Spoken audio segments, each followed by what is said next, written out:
Justin, my man, what is going on? What's good in your hood this Man, fine Sunday evening? it has been way too long, my friend. We had Sarah Spain on the last podcast, which was great. A lot of insight. We don't have a guest for today, but we do have lots to talk about, including your boy, Saul, Luka Doncic, scoring 42 points. Why's he got to be my boy? He's your boy. Because you're wearing of a this, Phoenix Suns because shirt. of this. Come on, man. 3 other teams passed him up, and 1 team traded him to True. another team. So, hey, come on. It's not just all us. And I think at the time of the draft, it was a 50-50 split into who you should pick. It can't help it that everybody all of a sudden is a genius and said, oh, I've been calling for Luka Doncic this whole time. You know how many European players have come into the league and just completely flopped? Like, come on, man. Darko Milicic. Come on, man. I don't want to hear that mess. It happens all the time. But this man scored 42 points, youngest player in NBA history to record a 42-point triple-double. Hey, man. And it's on Kobe Bryant's 42nd birthday, my friend. Hey, man, we're going to get to it, man. Well, just let us run the intro, man. Your fans just might turn into our fans. Be cool, it's just part of the program. Spit your best 16 if you must. You're not whack, you just sound whack rapping after us. Yo, your fans just might turn into our fans. Be cool, it's just a part of this program. Spit your best 16 if you must. You're not whack, you just sound whack rapping after us.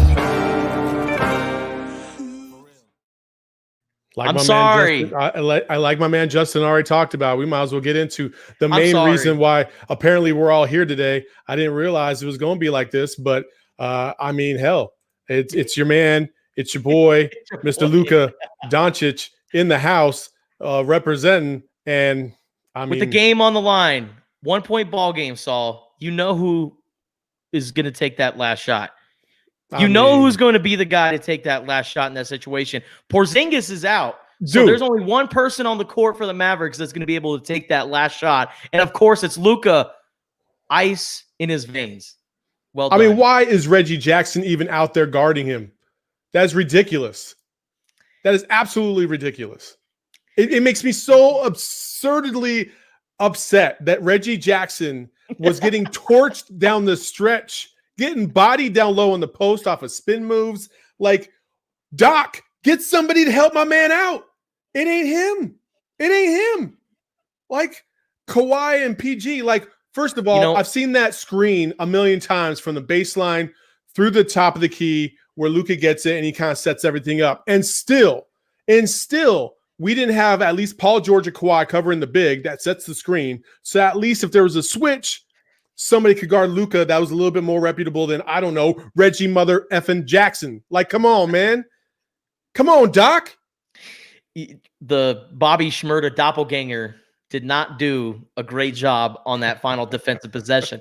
And this is why the absence of Patrick Beverley is huge for the LA Clippers. I go back to the season opener when the Clippers played the Lakers, and it was highly anticipated. The Lakers, obviously, with the addition of AD, was expected to be a big night. And on the other side, you had Kawhi Leonard and Paul George. It was huge. But guess who made a key defensive stop late in the game? It was Patrick Beverley blocking LeBron James. So he is a viable piece for what they do in late game situations, especially defensively. So they had Reggie Jackson in the game. But Saul, I am just so confused as to why in that situation you don't have Kawhi Leonard on Luka Doncic. And this is why I say this. And my older brother and I, Josh, we were actually talking about this earlier when Montrezl Harrell and Luka had that moment before the game. As we all know, Montrezl Harrell said something to Luka that caused a little bit of some controversy. He called him a BS white boy. A punk-ass white boy. And it was, well, he didn't say punk, but yeah. Yes. Yeah. But go ahead. We'll get into that in a second. Yeah, sure. Yeah, but they met at half court. Montrezl Harrell acknowledged him, gave his respect, and said, listen, man, I didn't mean what I said. And Luka respected it. He wasn't offended by it. But you see Montrezl Harrell, Luka Doncic, and they're almost eye to eye. And Montrezl Harrell is a power forward / center in the NBA. The fact that Luka Doncic is almost right there at eye to eye, still has some body mass to him. Like, Luka is a pretty big guy, and you have Reggie Jackson, your backup point guard, guarding him in that situation when Doc Rivers knew exactly who was going to get the ball. In that case, you got to put Kawhi Leonard, who's a bona fide all-star, who is a 2-time finals MVP, who's been considered probably the best perimeter defender in the NBA. You also have Paul George, who's another elite defender on your team. All year long, we've heard about this team and how they can stop players, how they can stop all your stars from scoring. What happened in that late game situation? You had Reggie Jackson on Luka. So I think this was Doc Rivers and him falling apart in a late game situation. And I love Doc Rivers. He's won a championship in the NBA. I think Doc Rivers is a great coach, but just in that situation, definitely a head scratcher by him. Dude, first of all, Kawhi was guarding Luka to start out, but then they set a screen again. A half. You got to fight through that. You got to fight through that. There's no excuses, Kawhi. You got to fight through that. Yo, I don't even understand the switch at all. It was like Kawhi just was like, you got it. You know what it is? It's like I was too tired in pickup ball, and I don't really want to work my way across the screen, so I just yell switch. Oh, I'm sorry. The switch just happens to be against the best player that's probably on the court today, and he's going to torch little man who can't even freaking. If he jumps, he still's not going to even come close to touching that ball or blocking it. I mean, come on. And just a few possessions before that, Kawhi, or maybe it was Paul George, I can't remember which one, had blocked Luka's shot or affected it so much that he airballed a three. Like, dude, what are we doing? The Clips, man, they fell apart. Now, I will say this. I'm not too worried about them. I still think they're going to pull it out and win the series. But, hey, man, that Luka train is rolling. And you definitely didn't want to see that Luka train rolling whatsoever. It's, man. Yeah. And I will say this too. Let's go back to this whole Montrezl Harrell thing. First of all, he's dead ass wrong, completely wrong for what he said and how he said it. Like, I understand. Like, trust me, I've been in gyms where black dudes have called other black dudes the N-word. I've been in gyms where that phrase was used a couple times to whoever. Like, but that was like. I'm not going to make an excuse for it. It's wrong no matter what time of the year or what decade you live in. However, there's a certain culture in some of these gyms where people just talk trash. Now, being woke and how everything has been going on of late, and especially the NBA theme and everybody wearing the social injustice stuff and equality stuff on the back of their jersey, and you have my man Luka, who's not even from America, just balling, and because he's busting your ass, you gotta say something when you score like that. Yo, miss me with that mess, because that's the wrong message, especially at a time where everything is so heightened and sensitive at this point. Like, you can't do that. He should get suspended, because if Luka had turned around and said the same thing, yes, to that degree, I completely agree. People will be losing their minds over this. However, it was a little bit of a role reversal. It was a little bit different, and it's a slippery slope. You can't have it both ways. You can't preach injustice and equality and then turn around and call people names because of the color of their skin. Like, come on, man. What are we doing? Yeah. Like, so Montrezl Harrell, man, like, I appreciate the fact that they got to half court, and sometimes you say some stuff in the heat of battle. I get it. This is completely uncalled for. Nah, nix it. Nix it. And if Luka, like you said, Saul, if you reversed that situation, but it was Luka calling Montrezl Harrell name based on the color of his skin, it would be talked about on CNN. It'd be talked about everywhere in the United States. For sure. It'd be everywhere. They'd be asking LeBron James, hey, so what did you think about Luka and his comments towards Montrezl Harrell? I guarantee that nobody's asking and LeBron James, hey, did you hear Montrezl Harrell call Luka Doncic a white boy? And this isn't a case of you and I saying like, Black Lives Matter. Oh, wait, all lives matter. It's not like one of those situations. No. We're just saying like, we're calling a spade what it is. A spade is a spade. And this dude just straight up went at him and said that. And you can't say that. That's what it is. That's what it is. And it doesn't matter who's saying who to what. They're both wrong. Yeah. So anyway, moving along, we got to talk about the Eastern Conference and how it looks like the Raptors and Celtics, they are going to meet because they both swept their opponents. The 76ers, they might as well just kept their ass in freaking Philly and not even shown up to the bubble. I don't even know what the hell they were doing here. Joel Embiid might be the most overrated player in the league right now. Oh, Yes, I said it. Oh, My man, what are we doing when you lose Jimmy Butler the year before?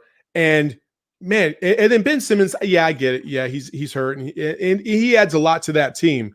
But man, you get worked by the Celtics that bad, that fast? yeah. The drop-off can't be that significant for one player. It just can't. Yeah, Joel Embiid, I still think is a great center, and I still think he can be a star in this league. As Rocky Horror comments, the hot takes, baby. That's right, I know, baby. saw sizzling today, but you couldn't even get one game out of the series, and I keep hearing about Ben Simmons, being the scapegoat. Oh, well, if they had Ben Simmons, it might have been a different series. Ben Simmons is a great player, but this is all the same. This is still the same 76ers team that gave Tobias Harris and Al Horford $100 million. $100 million. Yeah. These are the kind of guys that the Sixers are paying top dollar for. And they ain't getting anything from those guys. And there is zero production. You might get a good game out of Tobias Harris, maybe one every 3 or 4 games, but for how much you're paying him money, it just ain't worth it. And I feel like we've had this conversation for the last 5 or 6 years. Is Tobias Harris good? Is he a decent NBA player? I mean, I know he had a pretty good stint with the Orlando Magic, but it just seems like this man has always been mentioned in trade talks or, getting a new deal done. He just always seems to be that guy where you're not really sure if he's good or not. But these are the guys that the Sixers are paying money for. And this is why, once again, they find themselves twiddling the thumbs because they lost to the Boston Celtics in the NBA playoffs. And I just don't see any chance that Brett Brown comes back and coaches this team. Justin, how many times have you eaten fast food in your lifetime? A gajillion, right? Fuck. Same here. I mean, look at this body made by fast food, right? I was going to say last night. But how many times have you gone to get some fast food and you're like, I want this, this, and this, and you don't even open the bag, and you get home and you paid your money and you open it up and maybe they left out a burger or they left out some sauce. It's usually the sauce that really gets me, especially if I go to Chick-fil-A. I want my damn sauce, right? Yeah. And that feeling of emptiness because you paid for something and you didn't get it. That's what Philadelphia is currently experiencing right now. They paid this money for this mythical player that they thought they were going to get in Tobias Harris, and this dude ain't giving them nothing but a drumstick and a wing. That's it. That's it. They ain't giving them he ain't giving them anything else. 13.2? Are you for real? 13.2? Get out of here, Tobias Harris. Man, go back to where you came from, man, because this ain't it. And he's lucky they ain't playing in Philly right now because those fans would have also Al Horford too. Yeah, but Al Horford, first of all, absolutely. Why they gave that man that much money is ridiculous. He's supposed to be this difference maker and kind of a chemistry kind of guy, and he can do a little bit of the dirty work. That man looks like he's 80 years old playing old man ball and can't even get the rock. Yo, I played against this. We had this dude at the gym at Kiwanis in Tempe. Every single Thursday he'd show up. Dude was 60, hobbling up and down the court, and you just knew I don't want this dude on my team. And sometimes you would drop the ball off to him and he gets you a bucket. You're like, oh, okay, cool. Yeah, good job, buddy. But you did not want him on your team. Chemistry wise, though, you knew most of the time if you passed him the ball, he was going to pass it to you back. That's what Al Horford is. He's that dude that, hey, just stand on the perimeter. When I pass you the ball and I make that cut, give me the rock back and we're good. Man, Tobias Harris, Al Horford. I'm glad you're out of the playoffs. Yeah. And the Philadelphia 76ers it's going to blow up. We've been talking about Joel Embiid and Simmons. For the last 3 years, we've been talking about the Sixers as possibly being a title contender, and it just hasn't worked out. And this is why I truly believe you're going to see a big-time trade before the NBA draft. One of those lottery teams. For who? Nobody's trading for either one of those two bums. Not right now, they ain't. Nobody's Their trading for Ben contracts are Simmons. too insanely high, and you're not going to get return on investment. Kelly Oubre is making $30 million for on a 2-year deal. Kelly Oubre is worth more value than Tobias Harris or Al Horford right now, and those dudes make twice as much money as Kelly Oubre does. Like, that's not happening. It's not happening. Not even come close. Justin's mic went out. He's probably trying to cancel his own show right now. I don't know what's going on with my man Justin. His mic is gone. He completely pulled the plug. I'm gonna take this home, I guess. Sorry, I Oh, accidentally. there he is. There he is. How convenient that you pulled the plug. Your takes were just so hot, it just blew up my computer. Listen, Oh man. Appreciate you, 70s Tyler Noren. Appreciate you. looking hot. The takes. It's all the takes. It must be the jersey. It must be the jersey. Must be the jersey. All But right, anyways, man. Al Horford, Tobias Harris. I listen. I'm not saying that nobody's gonna trade for them, but I'm saying Ben Simmons, Joel Embiid. I think one of them is gonna be out of there. By Joel next year. Embiid. You I think they're going to trade Embiid? Ben Simmons? They're gonna keep Joel Embiid. Oh, Ben Simmons is easily tradable. And they can trade Ben Simmons to a team like, I don't know. You better trade him to a team like, I don't know, Dallas. Oh, yeah. Yeah, because you can't rely on him as a shooter, so you need 4 shooters around him. And with my man Luka and then Porzingis, ooh, And the Curry. And Yo. the Curry brother, Seth. And you got Hardaway in the corner, like ooh. It's a pretty good team. And Mark Cuban would be the type of owner to trade for a Ben Simmons. But I'm telling you, keep your eye on just one of those teams high in the draft lottery. Maybe Spit it out, I'm man. not going to say the Golden State Warriors. I couldn't do that. No. They don't need him anyway. Oh, but that would be nice. That would be nice. Because Ben Simmons is still classified as a point guard, and with Steph, it just wouldn't necessarily work. Yeah, but Steph doesn't need the Warriors ball. would rather have Ben Simmons than Draymond Green in that front court. For real. Exactly. Draymond. And when Steph is gone off the install Ben Simmons as your point forward. I mean, it I wouldn't work. hate that. Iggy used to do that for the Warriors too. He used to bring the ball up and set up the offense and let Clay and Curry move off the ball. However, the problem is I don't think the Warriors could afford Ben Simmons right now. Yeah, that's the problem. We'll Anyway, see. Anyway. Who you got? Raptors, Celtics, and the Heat. If all 3 of those, and the Bucks, who you got out of that 4 making it out? Out of the 4, I really like the Miami Heat. I really think they can pull off the upset Against the Bucks? Against the Bucks, I do. And then against the Raptors or the Celtics?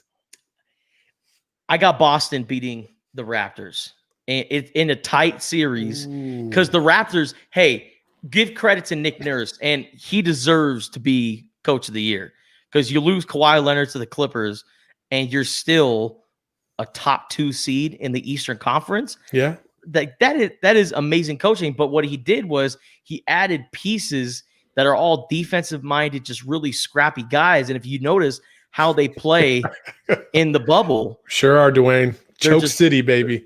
I'm talking about the Sixers right now. But the Raptors are really scrappy. They're really tough.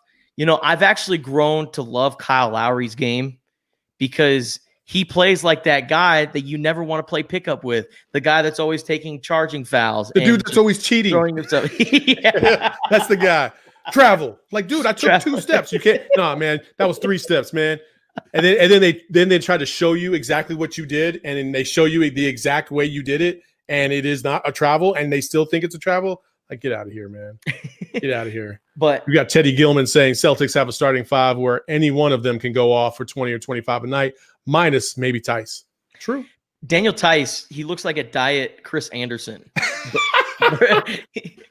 A diet Birdman.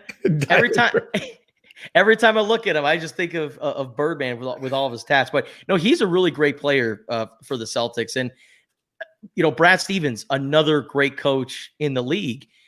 The way they have looked in the playoffs and in the bubble, I really like the Boston Celtics. So, you know what? and I could be saying this because deep down in my heart, I know the Milwaukee Bucks are probably going to get out of the Eastern Conference, but I would love to see an Eastern Conference Finals between the Miami Heat and the Boston Celtics. See Jimmy Butler and all those guys going against Jason Tatum and Jaylen Brown. Also Bam Adebayo with the Miami Heat as well. And I give credit to the surrounding pieces with the Miami Heat. They're built for this environment. Duncan Robinson, who's this sniper from beyond the arc, he played at a D3 school and has played in the G League his entire career up until this point.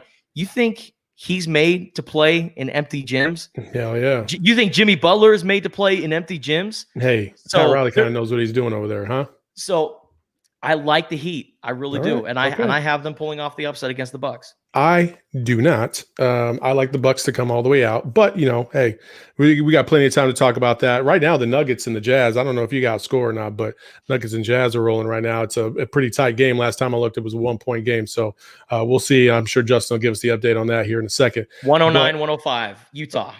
Oh, how much time is left? 5 minutes left. Okay, plenty of time. Nuggets need to win this game. If they don't win this game, that might be a wrap for them. So we'll see. But today is the, of course, as my man's jersey says, it is Kobe Bryant, the late Kobe Bryant's birthday, or would have been his 42nd birthday.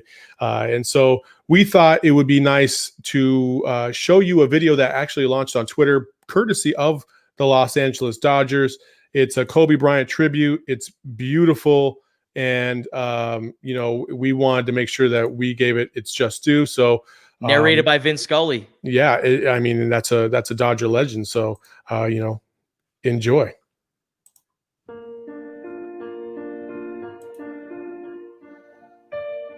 Today's date, August 23rd, is a very significant date in Los Angeles history.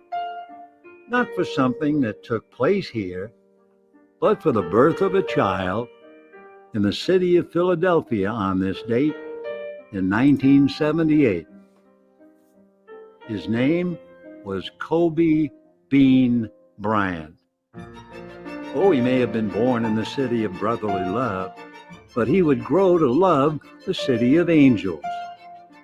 And from the moment that he made his purple and gold Lakers debut in 1996, the City of Angels has loved him back. How good is this kid? In the nearly 24 years since we met him, Kobe demonstrated that he was a man of many talents. He was a champion, a mentor, a creative force, an advocate. Kobe was also a husband and a father to 4 wonderful girls. The warrior that we knew as the Black Mamba was a sweetheart to his wife Vanessa and a proud girl dad to Natalia.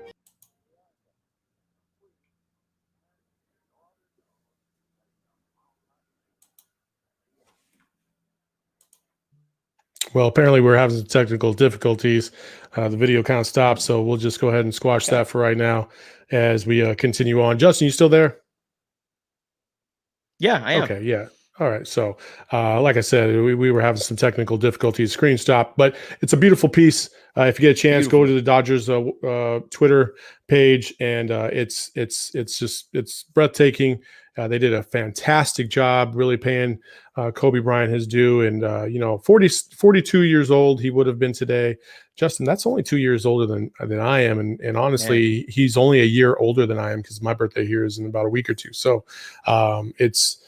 it still hurts, it still hurts, that Kobe's gone. And I know, obviously he has a special place in your heart because you're a Lakers fan, but even myself as an avid basketball fan, like I really appreciate what Kobe Bryant brought to the table. I still do. I really loved what I was seeing from him post career. And, I just hope that, as we move forward, we never let go of what he meant to so many people. Excuse me. And I don't think we will. Because, I can't remember how many times like it comes up and I'm just like, nah, I can't even talk about that right now. You know what I mean? Yeah. It's really difficult to process the fact that Kobe Bryant is still gone. And Saul, you were actually the one who told me about Kobe Bryant passing. Yeah. And it was just a weird afternoon in January. On January 26th, I'll never forget, getting the phone call. I kind of woke up late, so that whole day was just really funky to me. You were the first person I thought of. And you were the first person I thought of. And you called me, and I had no idea because I hadn't checked my phone in like 10, 15 minutes. And, once the TMZ story came out, it just spread like a wildfire. And when you told me, I thought, no.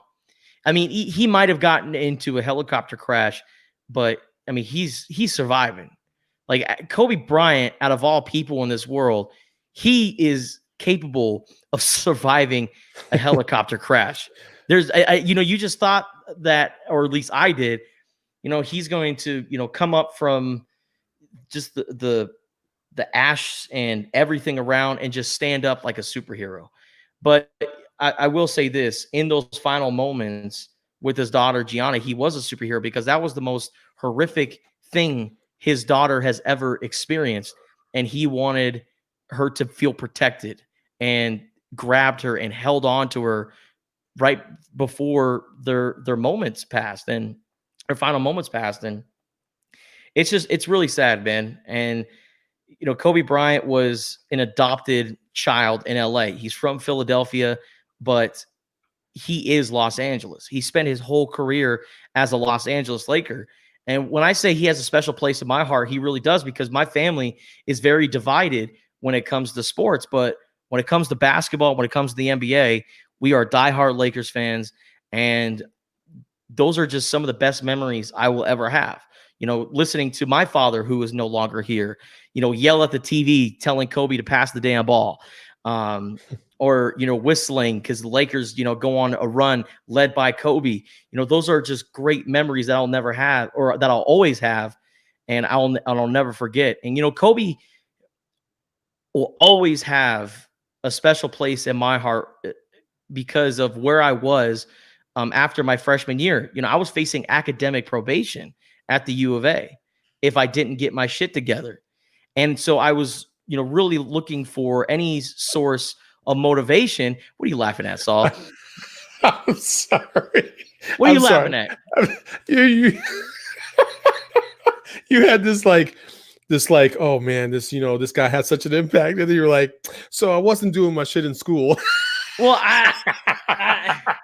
I messed up big time at my second semester freshman year at the U of A. I was facing academic probation. So that's when I really just kicked it up a notch, started joining more clubs, getting more active with my career. And I owe a lot to Kobe Bryant, because if it wasn't for his relentless work ethic and that Mamba mentality, I don't know where I'd be at, honestly. And that's why I decorated my cap. One of his many famous catchphrases, friends come and go, but banners hang forever. I said, banners come and go, but diplomas hang forever. You got to be able to get the job done, hang something that you are so proud of, because at the end of the day, looking at that after all the blood, sweat, and tears that you shed, it's all going to be worth it. And yeah, so like you said, he was starting to really take off post NBA career. He was an Emmy Award winner. He was an Oscar Award winner. He championed women's basketball and women's sports. Women's athletes all over the world have such a genuine love for Kobe Bryant. And all these people always said, Kobe, you need a son. You need to get a son to carry on the tradition. And he said, no, my tradition's my daughters, my 4 daughters. Gianna, she's a killer on the court. And it's really sad, man. And you get all these weird signs, like the night Kobe passed, Trae Young having that night where I think he shot like 8 for 24 or something like that, had 24 points. Tonight, Luka Doncic had 42 points on Kobe's 42nd birthday. It's like all these weird things. It just reminds us that Kobe will always be with us, and he will always have a touch on the basketball, and he's always going to be a legend that we all remember. And yeah, Mamba forever, man. There you go. That Mamba mentality. No, that was well said. So, I think one thing we will just do is we'll just transition on to the next thing, which is Yeah. we're going to touch just a little bit in the NFL, if that's all Yeah. right. You cool? Absolutely. You need like a sip of water? You want to No, I'm Well, good. yeah. Let me get a sip of a water. little PTSD from those Fs you might have been getting in school? Or D's. D's. All right. So the NFL is having a little bit of an issue. Apparently, we have a whole slew of testing that's not exactly where it's supposed to be. A lot of false positives. The Bears had 9 of them today. And, it's kind of interesting how this is all trying to unfold. I will say this, and man, I wish I could just go onto Twitter, see some news, and not have it be about the world as a whole. But Yeah. it's the world we live in right now, apparently. And every single time I see it, it must be worldwide. Like, dude, chill the hell out. Like, just wear a mask and be done with it. I hate wearing a mask too. I can barely breathe in the damn thing, but I do it. You know why I do it? Because they said that I should. And I call me a sheep if you want, but I care about you. I care about you. And I wear a mask so you don't get sick. So wear one so I don't get sick and we're all good. Anyway, so it's kind of going to be interesting to kind of monitor the situation. And then really the bigger story today, I thought, was the fact that the Ravens are going to let go of Earl Thomas. And apparently he got another fight in practice. He had one a year ago, got another fight today. Earl Thomas, to me, seems like that old head that thinks he knows everything and is willing to fight anybody to prove it. And in some cultures, in some team settings, that just doesn't fly. Because when you become too alpha of a male and you refuse to listen to anybody else, you're the first one to go, especially if you're a player. The only alpha male that exists on that team is the coach. Everybody else is secondary. And if you don't understand or respect that, you'll be gone. Yeah. Earl Thomas, Pro Bowl safety, one of the top safeties that we've seen in the game over the last, 8 or so years. Earl Thomas is a solid football player, but he's gotten to a point right now where he's not the top DB, like you said. He's not the alpha male. Those days of the Legion of Boom and, his time in Seattle, that's all in the past. And I'm really kind of surprised that Earl Thomas didn't work out in Baltimore, because I felt like it was a better fit for him than Seattle. It was really, I guess, more strict. Pete Carroll is a laid back person, where John Harbaugh, very disciplined coach. He's been doing this for a long time. And I don't know why things just simply didn't work out. But I will say this, I wouldn't be surprised if he goes to a title contender. Like, who are some teams that could really use a player like Earl Thomas? Well, the Cowboys are probably going to be the first ones that are going to try and go after him. They didn't want to trade for him. Speculation is as soon as he gets cut, which I do believe has already come true, that they were going to go after him. And there is language in Earl Thomas's contract that allowed the Ravens to get out of it. And I think they still owe him $10 million, but that's about it. So maybe this was set up.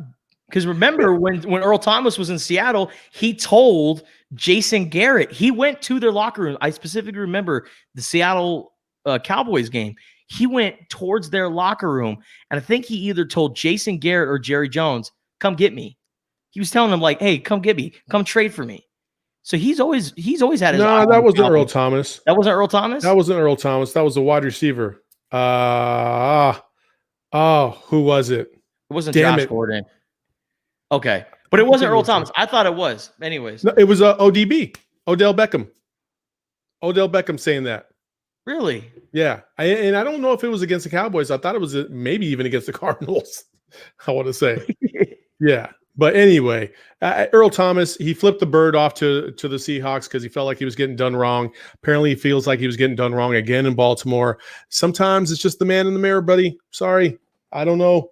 That's pure speculation, but if there's a common denominator in multiple places, it's probably the common denominator. You know what I mean? So, it was Earl Thomas. I just looked it up. I just looked Oh, it up. there you go. It was There Earl you go. Thomas. I was wrong. Yes, I stand He corrected. said But I know ODB did the same thing too. yeah. When Seattle kicks me to the curb, please, the Cowboys, come get me, said Thomas. There you go. Hey, but I think at the end of the day, you need to hold yourself accountable for everything that you do. You got to own your mistakes, and you got to make sure that you're representing yourself in the team and corporate environment like you're supposed to. Because you don't.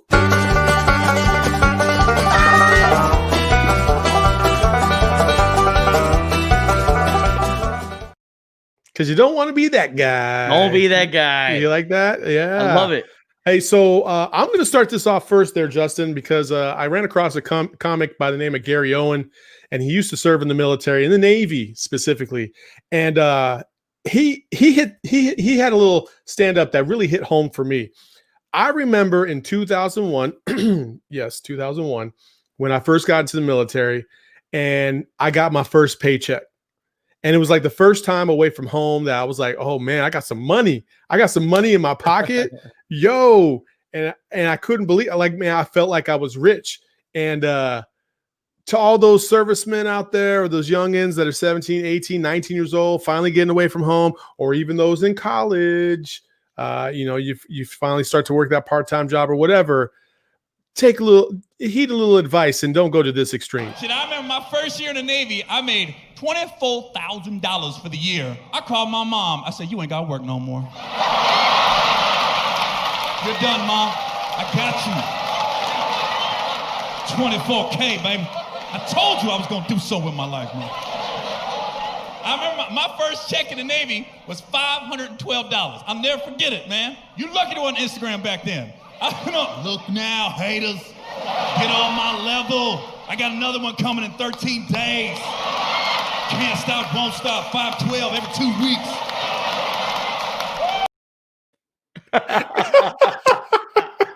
Can't stop, won't stop. 512 coming every 2 weeks. So true. Man, I'll tell you what. Hey, and Justin, I'm sure you can kind of feel that, especially as a college student coming up through college, surviving off of God knows what, Pell Grants or student loans or whatever. And when you got that first check, you were like, yeah, I did something with my life. First check of my professional career. And when I started doing radio and I got endorsement deals, and I did have I'm a young guy, but I did do endorsement deals for male enhancement because sports talk radio, your audience are people who use male enhancements. Yeah. For the ladies out there, Justin is young. He's just endorsing. I don't need them. I'm just endorsing it. But anyways. Oh my God, the show has gone off the rails. When I first got my very first endorsement check, I was like, Mama, we made it. Just like Gary Owen. Just like Gary Owen. Mama, I'm gonna take you out to work no more. I got you. You're good. I'm gonna buy you a house. I'm gonna buy you a car. With the $1,600 check. $512, man. Oh my goodness. This is just too much. This is just too rich. Anyway, you gotta don't be that guy. And I think it's Mr. Kendrick Perkins. Kendrick Perkins. Speaking of hot takes, we were talking about that earlier. Kendrick Perkins is known for he's a hot take garbage can, is what he is. He is just always spewing it out. And he said something interesting on Get Up on ESPN about LeBron James and Michael Jordan. We have never seen a player that has had this type of pressure and have overachieved for this long period of time. When LeBron James was on the cover of Sports Illustrated at the age of 16, being called the chosen one, that's when the pressure started. Michael Jordan was getting cut off his high school team. Okay. And by the way, you talking about competing for a championship this year? LeBron James is 35. Michael Jordan wasn't competing for a championship at 35, so no argument. Because Michael Jordan was at his house. You not go come on here and act like Michael Jordan was at his house. That's not how it's going to happen. He's a GOAT. I have to leave it there. Is a GOAT. So, Saul, I'm looking on my notes here. When Michael Jordan was 35 years old, it was in 1998. In 1998, Michael Jordan won his 6th championship. He made it to the All-Star game, and he was named All-Star Game MVP. He was also named NBA Finals MVP. Michael Jordan, at 35 years old, was competing for an NBA championship, and Kendrick Perkins said, he wasn't competing for a championship at 35. Yes, he was. You got to get your facts straight, Kendrick Perkins. So a lot of people called him out on that. And Twitter, of course, NBA Twitter, great investigators. I mean, shoot, if Twitter was around when Tupac was around, they would have found the guy who shot him. Oh, absolutely. Before Tupac even got to the hospital. And Biggie. And Biggie, of course. But so Twitter started doing, their homework and their research. They were both Suge Knight, by the way. Go ahead. Conspiracy theory or not? But anyways, people started saying or posting photos of Michael Jordan celebrating his 6th championship with the Chicago Bulls. And then Kendrick Perkins said, all right, you guys got me. I'm sorry. I didn't have my coffee that morning. It's like, what? Not being caffeinated for your morning shouldn't have anything to do with your hot take about Michael Jordan being completely irrelevant by the time he was 35 years old. You didn't seem tired when you were spitting out that hot take saying that LeBron James is the greatest of all time. It's a garbage take. Kendrick Perkins, garbage hot take. But you know what? We can't leave this show on a garbage hot take. Justin, you brought something to the table today for tell me something good. And so we are going to talk about one Mr. Pau Gasol. Go ahead, set it up, Justin. Pau Gasol is a Los Angeles Lakers legend, and he will definitely get his jersey retired, hopefully sooner rather than later. But Pau Gasol is Kobe Bryant's 2nd greatest teammate, if you're talking about overall skill set, because we all know Shaq is going to be number 1. But Pau Gasol has been such a great uncle to Kobe's kids. Even after, Kobe Bryant passed away, he still made sure that he was always around for his daughters, is always spending time with him. And the one photo that we're showing shows Pau Gasol holding his 2nd youngest daughter on a boat. And I mean, there are many other photos that have surfaced over the last several months. Pau Gasol is that guy that you want in your life. That is a true friend right there. And that's more than just a friendship. That's brothership right there, man. Oh, absolutely. That is a guy who just loves you and your family and wants to make sure that he is there for them. Pau Gasol is a great person. I always admired him as a basketball player, but to see how much he's been there for the Bryant family and for Vanessa and Kobe's daughters, it's just great, man. And I love seeing stuff like that. Oh yeah, absolutely. I think one of those things that, you get told as you grow up is surround people or be surrounded by people who you appreciate, that support you and support your dreams, support your motivations, and they're good, wholesome people, right? And I think with Kobe specifically, there were so many people that could have surrounded him, both good and bad. And for him to surround himself with somebody like a Pau Gasol, who clearly gravitated towards him and his family for whatever reason, and then you see this, and you see that, in the wake of his death, this man has stepped up to not fill the void, but to help ease the pain and bridge that gap from not having a father to moving forward in life with somebody who could take on that role. And that's such a hard thing to do.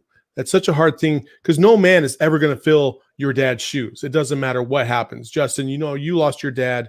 No man is ever going to fill that gap. But should somebody come along who both not only, loves maybe your mother or loves you guys as her sons, but also somebody that you can respect and somebody that you could also look up to. That doesn't mean you're replacing anybody. That just means that you have found somebody else that can help mend that fence and help mend those, those sensitive points of your heart that you've lost because the person that maybe you love the most in the world is gone. And so that's what I think of when I look at Pau Gasol. And when I see that photo, I try to put myself in that position. If I were gone, who would be in that role? And there's a couple people in my life, and you're one of them, that I just know would step into that role and help out wherever they could. And that's what I appreciate. And I encourage everybody to try and go out and find people. If you don't have those people in your life, you need to reevaluate and figure out, are they somebody that really needs to be a part of my life? You know what I mean? Absolutely. Especially if you're going to consider them part of your inner circle. Absolutely. And Pau Gasol is about to welcome a daughter into the world. Him and his wife are expecting a child here very soon. Kobe has given this man so much advice. I mean, just being a father. And Pau Gasol was that person who came in to the Los Angeles Lakers organization and was just very respectful. I just had the utmost respect for Kobe and always looked up to him and just had this love and respect. And I just think it's so great that with Kobe being gone, he's Uncle Pau, and he will always be Uncle Pau to those daughters and be a male figure that like you just said, that could just step in and just be available. It's great, man. For sure. Well, folks, so that's the end of another Total BS podcast. Justin, tell them where they can find us. Oh, we're not even talking about Batman? Oh, did you want to talk about Batman? Oh, man. What? Go ahead. Real quick. Johnny Depp should have been the Riddler, but I am excited that they're going to have Catwoman, Riddler, and I believe Penguin. But Robert Pattinson, I always view him as the Twilight guy, so we'll see how it plays out. Hey, that trailer was fire. Good. Yeah, the trailer was fire. And it was like a darker, grimmier Batman. Like, I don't care about you. I'm gonna end it. Like, I'm all about that kind of Batman. Absolutely. Sure. All right. You happy now? You couldn't be more worse than George Clooney, because George Clooney was a terrible Batman. Yeah. That's true. It goes Christian Bale, Michael Keaton, Val Kilmer. Val Kilmer wasn't much of a Batman either. No, Adam West is better Batman than Val Kilmer. Anyways, those are my Batman rankings. Okay. Unsolicited Batman rankings only here on Total BS. Justin, find them. Tell them where they can find us. Let's end this podcast, man. Make sure you subscribe to the Total BS podcast on Apple Podcasts, Spotify, or wherever you listen to podcasts. And for the Sunday Night Live show, make sure you follow us on Facebook and go to YouTube, subscribe so you can watch it on your smart TVs, so you watch it on your tablets right before you're about to go to bed, because I know we record these podcasts pretty late on a Sunday night. And we will put your ass to sleep. Go ahead. Oh, absolutely. Absolutely. And the great thing about our show is that it's interactive. So you can leave the comments. We'll be able to see it, whether you're watching it on YouTube, Twitch, Facebook. We'll be able to see the live comments. We're trying to make this show as interactive as possible. So for the Sunday night shows, Facebook, YouTube, Twitch, subscribe. But for podcasts, driving to work, doing stuff around the house because we're in quarantine, Apple, Spotify, wherever you listen to podcasts. And sometimes those midweek podcasts are the best podcasts because we have special guests. And special guests sometimes, hey, let's be real. Sunday night is a kind of a hard night to get a lot of guests on, especially us on the West Coast. At 7 o'clock is 10 o'clock on the East Coast. Tonight it was an 8 o'clock show. So on the East Coast at 11 o'clock, the time difference is a real factor. And so some of the guests that we've had on couldn't make the Sunday night show, but they were available in the middle of the week, like Sarah Spain was. So we went ahead and recorded it on Wednesday and we posted it on that Sunday, but the podcast was available immediately starting that Thursday. That's where all the gems are on our podcast, Total BS Podcast. Please subscribe, like, follow, retweet, quote tweet, whatever you got to do. Support the love, support the show. We appreciate it all. Justin, it's been fun. Appreciate you. I hope the Lakers lose tomorrow, but that's all I got for this week. Until next time, kids. Peace. Mama Your forever. fans just might turn into our fans. Be cool, it's just part of the program. Spit your best 16 if you must. You're not whack, you just sound whack rapping after us. Yo, your fans just might turn into our fans. Be cool, it's just a part of this program. Spit your best 16 if you must. You not whack, you just sound whack rapping after us.